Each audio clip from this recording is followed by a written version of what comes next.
70대 부부가 월 150만 원으로 산다고 하면 다들 이렇게 물어요. 진짜요? 그게 돼요? 저희 부부 이야기입니다. 국민연금 둘이 합쳐서 90만 원, 기초연금 30만 원, 여기에 조금 더 보태서 한 달 수입이 150만 원이에요. 이 돈으로 두 사람이 삽니다. 어떻게 사냐고요? 잘 살고 있을까요? 아니면 겨우 버티고 있는 걸까요? 솔직히 말씀드릴게요. 좋은 것만 있지는 않았어요. 포기해야 했던 것도 있었고, 속상했던 적도 많았어요. 근데요, 지금도 퇴직금은 안 건드리고 있어요.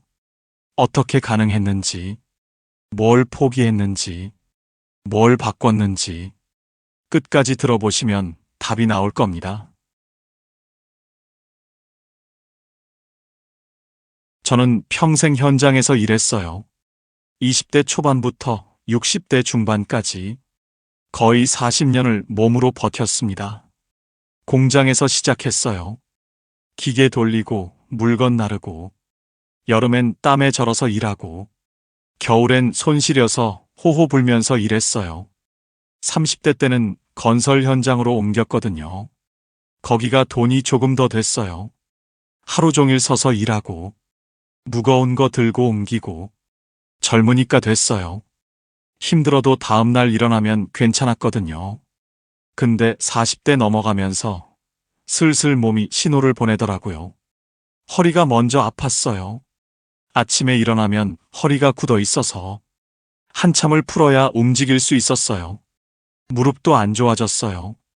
계단 오르내리는 게 힘들어지고, 쪼그려 앉으면 일어날 때 무릎에서 소리가 났어요.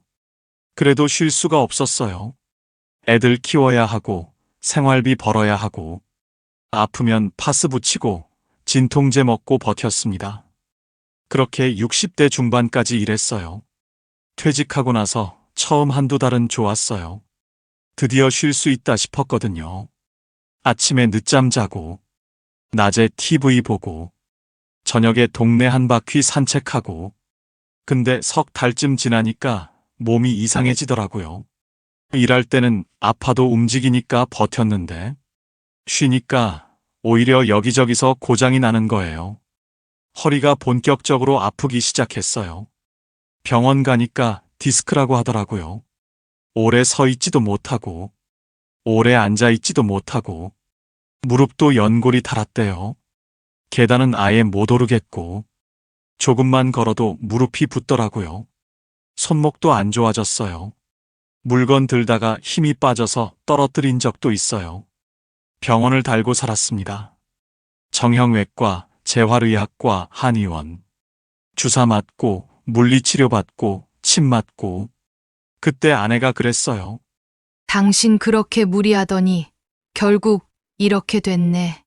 그 말이 맞았어요. 40년 동안 몸을 혹사한 대가가 한꺼번에 온 거였어요. 처음엔 좀 쉬면 나아질 줄 알았어요. 반년만 푹 쉬면 다시 일할 수 있을 거라고. 근데 1년이 지나도 안 나았어요. 오히려 더 안 좋아진 것도 있었어요. 그때부터 불안해지기 시작했어요. 퇴직금이 5천만 원 있었거든요. 40년 일하고 받은 돈이 그거였어요. 많다면 많고 적다면 적은 돈이죠.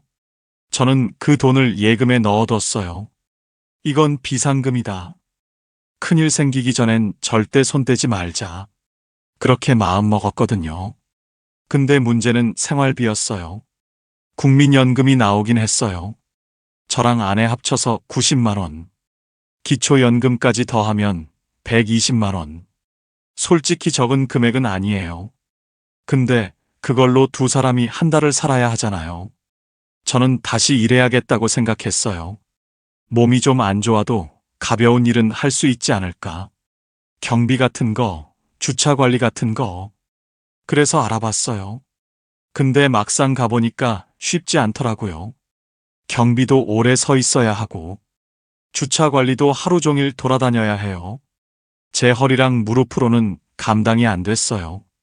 면접 보러 갔다가 1시간 서 있었는데, 집에 와서 이틀을 누워 있었어요. 그때 알았어요. 아, 나는 이제 일을 못하는 몸이구나. 그게 제일 무서웠어요. 돈이 없는 것보다 돈을 벌 수 없다는 게 더 무섭더라고요. 밤에 잠이 안 왔어요. 천장 보면서 생각했어요. 120만 원으로 어떻게 살지? 병원비는 계속 나가는데 5천만 원이 언제까지 버텨줄까? 아내 얼굴 보기가 미안하더라고요. 평생 고생시켜놓고 이제 와서 돈도 못 버는 남편이 돼버렸으니까요. 그때가 제일 힘들었어요. 퇴직하고 1년쯤 됐을 때 앞이 안 보이는 느낌이었습니다. 연금이 처음 들어왔을 때 기억나요. 통장에 찍힌 숫자를 보고 아내랑 같이 계산했거든요. 제 국민연금이 55만 원, 아내 국민연금이 35만 원, 둘이 합쳐서 90만 원이었어요. 거기에 기초연금이 30만 원, 합치면 한 달에 120만 원이 들어오는 거예요. 저는 그때 생각했어요. 120만 원이면 빠듯해도 되겠다. 둘이 아껴 쓰면 어떻게든 되지 않을까. 아내도 그렇게 생각했어요. 월세 나가는 것도 아니고 애들 뒷바라지 끝났으니까 우리 둘만 먹고 살면 되잖아. 그렇게 시작했어요. 연금만으로 살아보자고. 근데요, 한 달 살아보니까 이상하더라고요. 분명히 큰 돈 쓴 적 없거든요. 여행 간 것도 아니고 뭘 크게 산 것도 아닌데 월말 되면 통장이 바닥이에요. 2달째도 그랬어요. 3달째도 마찬가지였어요. 그래서 한번 정리를 해봤어요. 한 달 동안 뭘 썼는지. 관리비가 15만 원 나갔어요. 작은 아파트인데도 그 정도는 나가더라고요. 식비가 생각보다 많이 들었어요. 둘이 먹는 건데 뭐 얼마나 들겠어 싶었거든요. 근데 장 보고 반찬 사고 하다 보면 한 달에 50만 원은 훌쩍 넘어가요. 보험료도 나갔어요. 실비보험 둘이 합쳐서 20만 원 가까이. 통신비도 있었어요. 핸드폰 2대에 인터넷까지 15만 원 정도 나갔어요. 병원비가 만만치 않았어요. 저는 허리랑 무릎 때문에 한 달에 2~3번은 가거든요. 아내도 혈압약 타러 가야 하고 약값에 진료비에 합치면 20만 원은 나갔어요. 그러고 나면 남는 게 없어요. 오히려 모자라요. 경조사가 한 번 있으면 그 달은 끝이에요. 10만 원, 20만 원 나가면 생활비를 줄여야 하는 거예요. 명절 되면 더 힘들었어요. 애들 오면 뭐라도 해줘야 하잖아요. 손주들 용돈도 줘야 하고 처음 6개월 동안 계산해 보니까 한 달 평균 180만 원은 쓰고 있었어요. 120만 원 들어오는데 180만 원을 쓰면 매달 60만 원씩 마이너스잖아요. 그게 어디서 나왔겠어요? 퇴직금에서 나온 거예요. 5천만 원 넣어둔 예금에서 조금씩 빼서 쓴 거예요. 처음엔 한 달에 30만 원, 그 다음 달엔 50만 원, 경조사 있는 달엔 70만 원, 1년 지나니까 600만 원이 빠져 있더라고요. 그때 무서워지기 시작했어요. 5천만 원이 많은 것 같아도 이 속도로 나가면 10년도 못 가요. 8년이면 바닥이 보이는 거예요. 70대 초반에 시작해서 80 되기 전에 비상금이 없어진다? 그 생각하니까 밤에 잠이 안 오더라고요. 아내도 불안했나 봐요. 어느 날 저녁에 그러더라고요. 우리 이러다 큰일 나는 거 아니야? 저는 대답을 못했어요. 나도 그 생각하고 있었으니까요. 그날 밤에 둘이 한참 얘기했어요. 어떻게 해야 하나? 뭘 줄여야 하나? 저는 다시 일해보겠다고 했어요. 몸이 안 좋아도 뭐라도 해보겠다고. 근데 아내가 그랬어요. 당신은 몸 더 망가져. 내가 뭐라도 해볼게. 그 말 듣고 가슴이 먹먹했어요. 70 넘은 아내한테 다시 일하라는 소리를 듣게 될 줄은 몰랐거든요. 제가 돈을 벌어야 하는데, 제가 가장인데, 근데 현실은 그게 아니었어요. 저는 하루 종일 서 있지도 못하는 몸이 됐고, 아내는 아직 움직일 수 있는 몸이었으니까요. 그날 밤에 아내 손잡으면서 미안하다고 했어요. 아내는 아무 말 없이 그냥 손만 잡아줬어요. 그게 더 마음이 아프더라고요. 아내가 일을 알아보기 시작했어요. 70 넘어서 할 수 있는 일이 뭐가 있을까? 처음엔 막막했대요. 요즘 세상에 나이 많은 사람 안 뽑으니까요. 아내가 동네 여기저기 다녔어요. 편의점도 가보고, 마트도 가보고, 식당도 가보고. 근데 다들 젊은 사람 원하더래요. 나이 보고 고개를 젓는 곳도 있었대요. 그 얘기 듣는데 마음이 아프더라고요. 내가 일을 해야 하는 건데, 아내가 이런 수모를 겪고 있으니까요. 그러다가 동네 식당에서 연락이 왔어요. 아파트 앞 작은 식당인데 주방 보조가 필요하다고. 설거지하고 반찬 다듬고 정리하는 일이래요. 주 3일 일하면 된다고. 아내가 가보더니 괜찮다고 하더라고요. 사장님이 나이 많은 분이라 편하대요. 일도 크게 힘든 건 아니라고. 월급은 30만 원에서 40만 원 사이래요. 많은 돈은 아니에요. 근데 우리한테는 큰 돈이었어요. 아내가 첫 출근하던 날 기억나요. 아침에 일어나서 밥 먹고 가방 들고 나가더라고요. 그 뒷모습 보는데 눈물이 나려고 했어요. 평생 고생시켜놓고 이 나이에 또 일하러 나가게 하다니. 저는 그날 하루 종일 마음이 안 좋았어요. 집에 혼자 있으니까 더 그렇더라고요. 아내가 점심 좀 지나서 들어왔어요. 땀 흘리고 좀 피곤해 보이더라고요. 저는 미안해서 말했어요. 내가 몸이 좀만 나으면 내가 할게. 당신은 좀 쉬어. 그랬더니 아내가 이러더라고요. 당신이 아픈 게 당신 잘못이야. 평생 일하느라 그렇게 된 건데 집에만 있으니까 답답했어. 나가니까 오히려 좋아. 그 말이 진심인 것 같기도 하고, 나 위로하려고 하는 것 같기도 하고, 어쨌든 고마웠어요. 아내가 일을 시작하면서 우리 수입이 달라졌어요. 국민연금 90만 원, 기초연금 30만 원, 아내 월급 30만 원, 합치면 150만 원이에요. 120만 원에서 150만 원. 30만 원 차이가 별것 아닌 것 같지만 우리한테는 완전히 달랐어요. 매달 적자였던 게 이제 겨우 맞춰지기 시작한 거예요. 물론 아직 빠듯해요. 여유 있는 건 아니에요. 근데 퇴직금에서 빼는 일은 많이 줄었어요. 그게 제일 다행이었어요. 아내가 일하고 들어오면 저는 밥이라도 차려놓으려고 했어요. 몸이 안 좋아서 많이는 못해도 밥은 할 수 있거든요. 라면 끓이거나 냉동밥 데워서 계란 후라이 얹거나 간단한 거라도요. 아내가 들어와서 밥 차려진 거 보면 웃으면서 고맙다고 하더라고요. 그 말 한마디가 좋았어요. 내가 뭐라도 하고 있다는 느낌이 들어서요. 아내가 일을 시작하고 나서 우리 사이가 더 좋아진 것 같아요. 예전에는 둘 다 불안하니까 말 수도 없고 한숨만 쉬고 그랬거든요. 근데 이제는 저녁에 밥 먹으면서 오늘 있었던 일 얘기하고 식당에서 어떤 손님이 왔는지 사장님이 뭐라고 했는지 그런 일상적인 대화가 늘었어요. 돈을 조금 더 버는 것도 좋았지만 아내가 밖에 나가면서 활기가 생긴 것도 좋았어요. 저는 그때 생각했어요. 아내한테 평생 신세를 졌구나. 이번 생엔 다 못 갚겠구나. 그래도 할 수 있는 건 하자. 아내가 힘들지 않게 내가 할 수 있는 선에서 도와주자. 그게 제가 할 수 있는 전부였어요. 아내가 일을 시작했지만 그것만으로는 부족했어요. 150만 원 들어오는데 180만 원 쓰는 습관이 안 고쳐지면 결국 똑같은 거잖아요. 그래서 지출을 뜯어고치기로 했어요.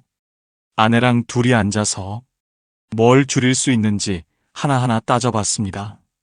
제일 먼저 본 게 보험이었어요. 우리 부부가 들어놓은 보험이 꽤 많았거든요. 실비보험, 암보험, 종신보험. 합치면 월 35만 원 넘게 나가고 있었어요. 젊을 때는 그냥 넣었어요. 보험 들어야 한다니까 들었고, 빠져나가는 대로 뒀거든요. 근데 이제 상황이 다르잖아요. 들어오는 돈이 정해져 있으니까 나가는 돈을 줄여야 하는 거예요. 보험 정리하기로 했어요. 종신보험은 해지했어요. 이미 납입 끝난 것도 있었고, 아직 내고 있는 것도 있었는데, 다 정리했어요. 암보험도 정리했어요. 실비보험이 있으니까 중복되는 부분이 많더라고요.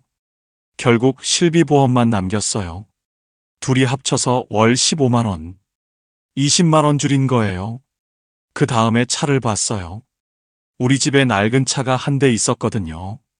10년 넘은 중고차인데 그래도 유지비가 만만치 않았어요. 보험료, 기름가, 정비비 한 달에 30만 원은 나갔어요. 솔직히 차 없으면 불편하긴 해요. 병원 갈 때, 마트 갈 때 있으면 편하죠. 근데 30만 원이 너무 크더라고요. 고민 끝에 처분하기로 했어요. 중고로 팔고 그 돈은 비상금에 보탰어요. 이제 병원 갈 때는 버스 타고 가요. 급할 때는 택시 타고요. 택시 타도 월 10만 원이면 충분하더라고요. 30만 원 쓰던 게 10만 원으로 줄었어요. 20만 원 아낀 거예요. 통신비도 손봤어요. 예전에는 대형 통신사 쓰고 있었거든요. 둘이 합치면 15만 원 넘게 나갔어요. 알뜰폰으로 바꿨어요. 처음엔 좀 귀찮았어요. 대리점 가서 신청하고 유심 바꾸고. 근데 바꾸고 나니까 둘이 합쳐서 5만 원이에요. 10만 원 줄었어요. 통화 품질도 똑같더라고요. 뭐가 다른지 모르겠어요. 진작 바꿀 걸 싶었어요. 외식도 줄였어요. 예전에는 주말마다 나가서 밥 먹었거든요. 한 번 나가면 3만 원, 4만 원씩 나가잖아요. 한 달이면 15만 원은 나갔어요. 이제는 월 한두 번으로 줄였어요. 진짜 먹고 싶을 때만 나가요. 집에서 해 먹으면 훨씬 싸거든요. 귀찮아도 참는 거예요. 경조사비도 기준을 정했어요. 예전에는 관계에 따라 10만 원, 20만 원 냈거든요. 가까운 사람이면 30만 원까지도 냈어요. 근데 이제 그렇게 못해요. 형편이 안 되니까요. 5만 원으로 상한선을 정했어요. 누구한테든 5만 원. 정말 가까운 사람이면 10만 원. 그 이상은 안 내기로 했어요. 처음엔 좀 눈치 보였어요. 다들 10만 원씩 내는데 나만 5만 원 내면 어떻게 보일까? 근데 어쩌겠어요. 없는 돈 쓸 수는 없잖아요. 아내가 그러더라고요. 우리 형편에 맞게 하자. 그게 예의야. 그 말이 맞았어요. 없는 척하면서 무리하는 게 오히려 예의 없는 거더라고요. 이렇게 하나하나 줄이고 나니까 한 달에 50만 원 넘게 아꼈어요. 보험 20만 원, 차 20만 원, 통신비 10만 원, 외식 10만 원, 180만 원 쓰던 게 130만 원으로 줄었어요. 150만 원 들어오고 130만 원 쓰면 20만 원이 남는 거예요. 적자에서 흑자로 바뀐 거예요. 처음으로 숨통이 트이는 느낌이었어요. 안 쓰는 게 버는 거다. 그 말이 진짜였어요. 지금 우리 부부가 한 달에 쓰는 돈, 정확하게 말씀드릴게요. 관리비랑 공과금이 15만 원이에요. 전기세, 수도세, 가스비 다 포함해서요. 우리 집이 작은 아파트거든요. 20평대 초반이에요. 그래서 관리비가 적게 나와요.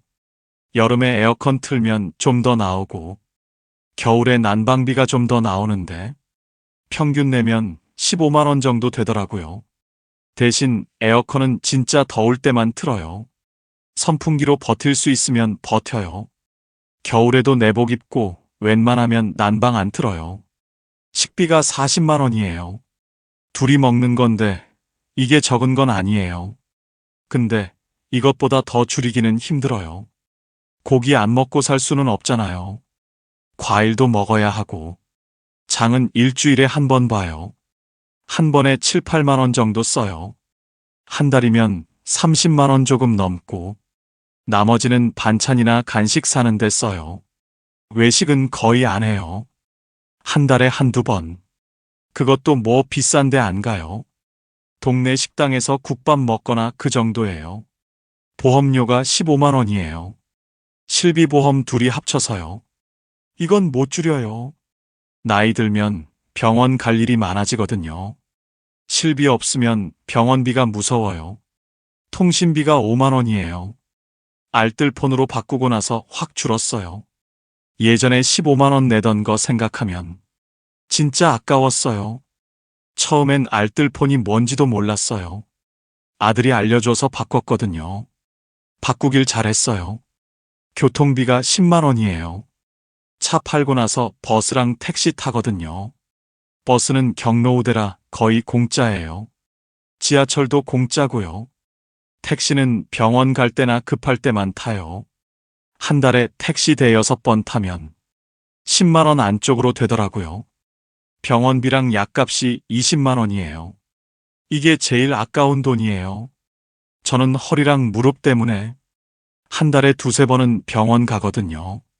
물리치료 받고 주사도 맞고 아내는 혈압약 타러 가야 하고 가끔 감기 걸리면 또 가야 하고 실비가 있어도 본인 부담금이 있잖아요.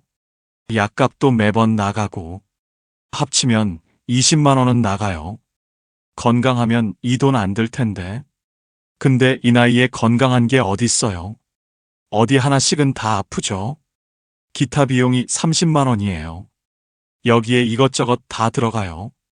경조사비, 생필품, 손주 용돈, 갑자기 뭐 고장나면 수리비, 이런 거 다 합쳐서 30만 원이에요.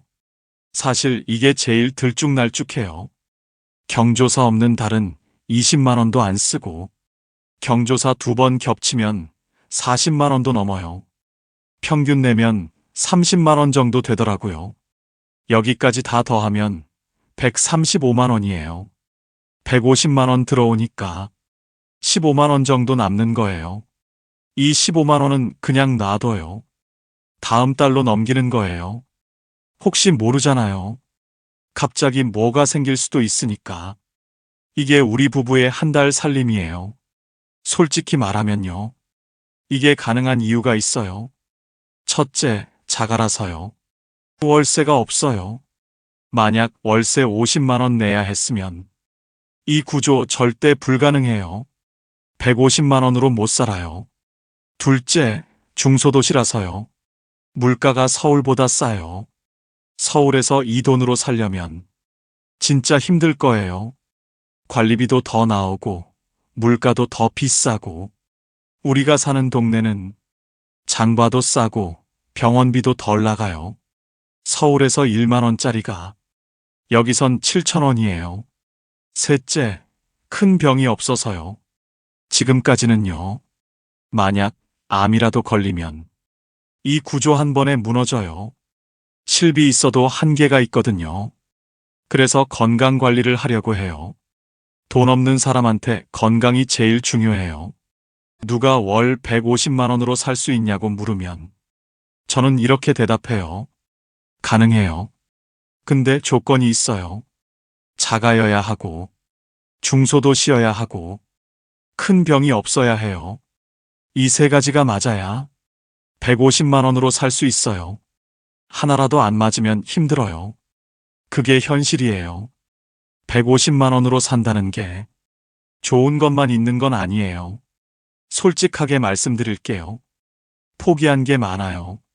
제일 먼저 포기한 게 여행이에요. 젊을 때는 여행 좋아했거든요. 1년에 한두 번은 어디 다녀왔어요. 국내 여행이라도요. 근데 지금은 못 가요. 1박 2일만 다녀와도 20만 원에서 30만 원은 들잖아요. 숙박비, 밥값, 교통비.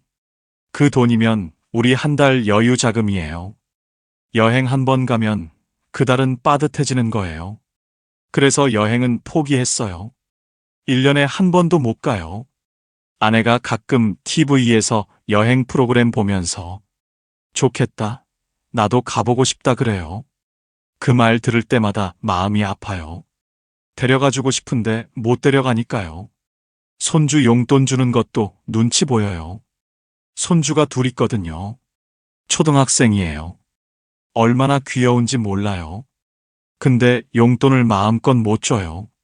예전에는 만나면 5만 원, 10만 원씩 줬어요. 특별한 날이면 더 줬고요. 지금은 그렇게 못해요. 만나면 1만 원 많이 줘야 2만 원.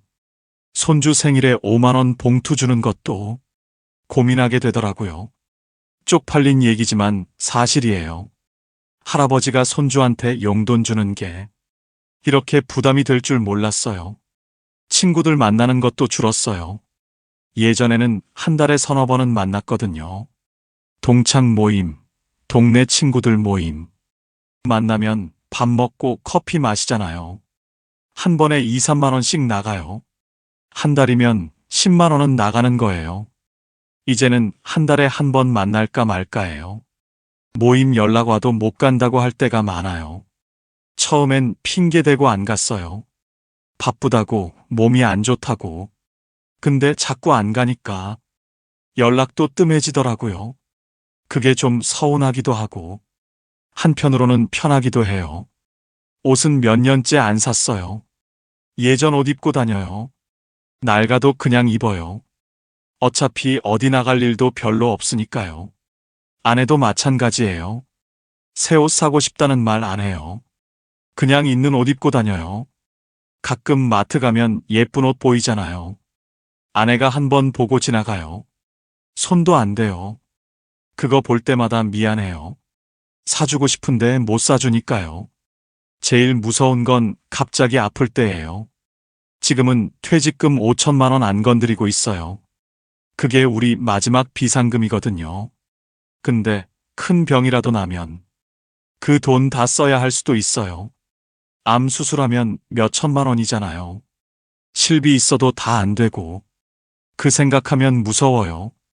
건강이 제일 중요한 게 돈 때문이에요. 아프면 돈이 나가니까요. 아프면 안 되는 거예요. 있는 사람들은 모를 거예요. 이런 마음. 여행 가고 싶을 때 가고, 손주한테 용돈 주고 싶을 때 주고, 아프면 좋은 병원 가면 되고, 우리는 그게 안 돼요. 다 계산하고 살아야 해요.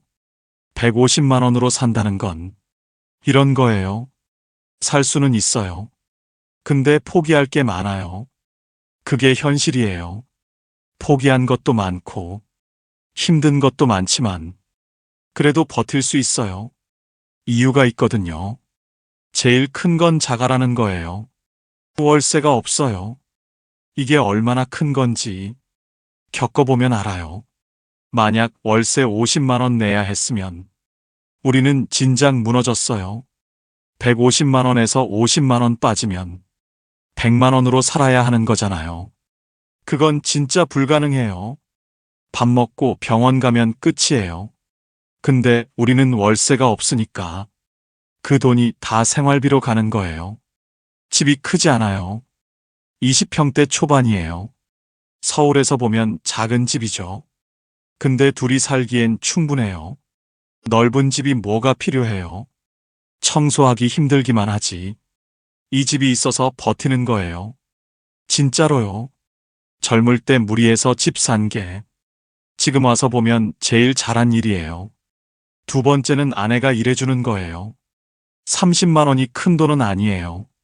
근데 우리한텐 그 돈이 전부예요. 120만 원으로는 못 살았어요. 매달 적자였거든요. 아내가 30만 원 벌어주니까 150만 원이 되는 거예요. 그래서 겨우 맞춰지는 거예요. 아내가 힘들 텐데 불평 한마디 안 해요. 퇴근하고 들어오면 피곤한 기색인데 저한테는 괜찮다고만 해요. 고마워요. 진짜 고마워요. 이 나이에 아내한테 이렇게 신세지고 살 줄 몰랐는데 아내가 있어서 버티는 거예요. 세 번째는 퇴직금이 아직 있다는 거예요. 5천만 원. 예금에 넣어뒀어요. 1년 전만 해도 이 돈에서 조금씩 빼서 썼거든요. 한 달에 50만 원, 70만 원씩. 근데 지금은 안 건드려요. 지출 줄이고 아내가 일하면서 연금만으로 맞춰지니까요. 이 5천만 원이 있다는 게 심리적으로 되게 커요. 당장 통장에 돈이 없어도 비상금이 있으니까 덜 무서워요. 진짜 큰일 나면 쓸 돈이 있다. 그 생각만으로도 마음이 놓여요. 이 돈 없었으면 매일 불안했을 거예요. 네 번째는 돈 안 드는 즐거움이 있어서예요. 아침에 일어나면 동네 산책해요. 아내 출근하고 나면 혼자 공원 한 바퀴 돌아요. 공짜예요. 근데 기분이 좋아요. 복지관도 다녀요. 경로당도 가끔 가고요. 복지관에서 건강체조도 하고, 바둑도 두고, 차도 마시고, 다 공짜예요. 나라에서 해주는 거니까요. 처음엔 창피했어요. 복지관 다니는 게요. 근데 가보니까 다들 비슷하더라고요. 나만 힘든 게 아니구나. 다들 이렇게 사는구나. 오히려 위안이 됐어요. 경로당에서 어르신들 만나면 이런저런 얘기도 하고 시간도 잘 가요. 돈 없어도 즐겁게 살 수 있어요. 방법이 있더라고요. 다섯 번째는 아내랑 대화가 늘었다는 거예요. 예전에는 별로 얘기 안 했거든요. 각자 바쁘니까요. 저는 일하고 아내는 집안일하고 저녁에 만나도 피곤해서 TV 보다가 잤어요. 근데 지금은 달라요. 저녁에 밥 먹으면서 오늘 있었던 일 얘기하고 아내는 식당에서 뭔 일 있었는지 얘기하고 별거 아닌 얘기예요. 근데 그게 좋아요. 예전에는 몰랐어요. 이런 소소한 대화가 얼마나 중요한지 같이 걱정하고 같이 고민하고 같이 아끼고 그러다 보니까 사이가 더 좋아졌어요. 아내가 얼마 전에 그러더라고요. 돈은 없어도 우리 요즘 더 행복한 것 같아. 그 말이 맞는 것 같아요. 돈 많을 때는 각자 따로였거든요. 돈 없으니까 오히려 같이 되는 거예요. 이상하죠? 근데 진짜 그래요. 많이 쓰는 게 행복이 아니더라고요. 여행 못 가도, 외식 못 해도, 새 옷 못 사도, 아내랑 같이 있으니까 괜찮아요. 건강하니까 괜찮아요. 큰 병 없이 살아있으니까 괜찮아요. 150만 원이 적은 돈이에요. 근데 버틸 수 있어요. 버틸 수 있는 이유가 있으니까요. 지금까지 제 얘기 들어주셨어요. 마지막으로 정리해 드릴게요. 70대 부부가 월 150만 원으로 살 수 있냐? 네, 가능해요. 저희가 지금 그렇게 살고 있으니까요. 근데요, 아무나 되는 건 아니에요. 조건이 있어요. 첫째, 작아여야 해요. 이게 제일 중요해요. 월세 없이 살 집이 있어야 해요. 월세 50만 원만 내도 150만 원에서 50만 원 빠지는 거잖아요. 100만 원으로 두 사람이 살아야 해요. 그건 진짜 힘들어요. 밥 먹고 병원 가면 끝이에요. 다른 건 아무것도 못해요. 우리가 버티는 건 월세가 없어서예요. 집이 있어서예요. 집이 없으면 이 구조 자체가 안 돼요. 둘째, 중소도시여야 해요. 서울에서 150만 원으로 살 수 있을까요? 솔직히 힘들 거예요. 관리비도 더 나오고, 물가도 더 비싸고, 병원비도 더 들어요.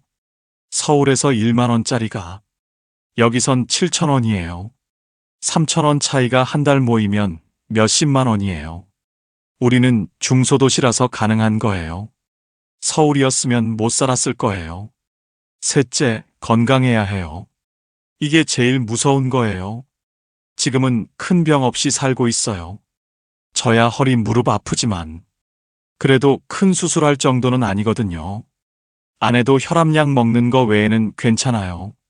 근데 큰 병 한 번 나면 이 구조 완전히 무너져요. 암 걸리면 수술비가 몇 천만 원이에요.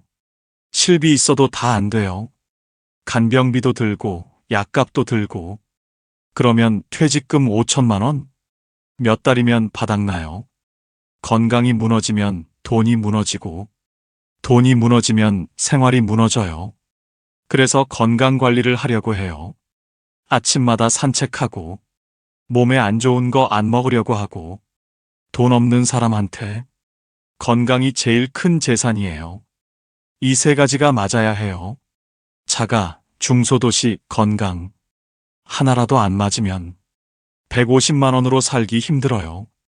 그리고 한 가지 더 말씀드릴게요. 150만 원으로 산다는 게 150만 원 안에서 마음대로 쓴다는 게 아니에요. 150만 원에 맞춰서 사는 거예요. 여행 가고 싶어도 참고, 외식하고 싶어도 참고, 새 옷 사고 싶어도 참고, 다 맞춰야 해요. 안 그러면 안 돼요. 자유롭게 쓰는 게 아니라 제한된 안에서 사는 거예요. 그게 불행하냐고요? 글쎄요. 처음엔 힘들었어요. 왜 나는 이렇게 살아야 하나? 다른 사람들은 여행도 가고 외식도 하는데 우리는 왜 이러고 살아야 하나? 그런 생각 많이 했어요. 속상할 때도 많았고요. 근데 시간이 지나니까 적응이 되더라고요. 없으면 없는 대로 사는 거예요. 있는 것에 감사하면서 사는 거예요. 아내가 있고, 건강이 있고, 잠잘 집이 있고, 매달 들어오는 돈이 있고, 그것만으로도 감사한 거예요. 퇴직 준비하시는 분들한테 한 가지만 말씀드릴게요. 집 문제 미리 해결하세요. 퇴직하고 나서 월세 살면 진짜 힘들어요. 돈이 아무리 있어도 계속 빠져나가니까요. 자기 집이 있어야 해요. 작아도 돼요. 위치 안 좋아도 돼요. 그냥 내 집이 있어야 해요. 그리고 건강 챙기세요. 젊을 때는 몰라요. 몸이 아파봐야 알아요. 저도 40년 동안 몸 혹사했거든요. 지금 그대가 치르고 있어요. 건강할 때 관리하세요. 아프고 나면 늦어요. 마지막으로요. 150만 원이 부족한 돈이에요. 넉넉하지 않아요. 풍족하지 않아요. 근데 살 수는 있어요. 방법이 있어요. 줄일 건 줄이고, 버틸 건 버티고, 감사할 건 감사하고, 그렇게 사는 거예요. 아내가 어제 저녁에 그러더라고요. 우리 이 정도면 잘 사는 거야. 불평하지 말자. 그 말이 맞아요. 위를 보면 한도 끝도 없어요. 아래를 보면 우리보다 힘든 분들도 많아요. 지금 있는 것에 감사하면서 하루하루 살아가는 거예요. 그게 제가 드릴 수 있는 결론이에요. 혹시 오늘 이야기가 도움이 되셨다면 주변에 비슷한 고민 있으신 분께 전해주세요. 구독과 좋아요는 큰 힘이 됩니다. 다음에 또 현실적인 이야기로 찾아올게요. 봄날 이야기였습니다. 감사합니다.